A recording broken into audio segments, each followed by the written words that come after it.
तो इस वक्त की बड़ी खबर आपको बता दें, एससी एसटी के लिए प्रमोशन में रिजर्वेशन का मामला। सुप्रीम कोर्ट ने रिजर्वेशन की शराइत को कम करने से इनकार कर दिया है।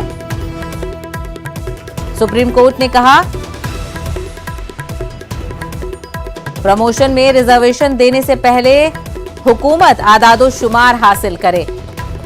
तो एससी एसटी रिजर्वेशन को लेकर आज इस मामले की सुनवाई होनी थी। आपको बता दें, एससी एसटी के लिए प्रमोशन में रिजर्वेशन के मामले पर सुप्रीम कोर्ट ने रिजर्वेशन की शराइत को कम करने से इनकार कर दिया है। तो बड़ा फैसला सुप्रीम कोर्ट की तरफ से इस वक्त सुनाया गया है। सुप्रीम कोर्ट ने रिजर्वेशन की शराइत को कम करने से इनकार कर दिया है। सुप्रीम कोर्ट का कहना है कि प्रमोशन में रिजर्वेशन देने से पहले हुकूमत आदादोशुमार हासिल करे।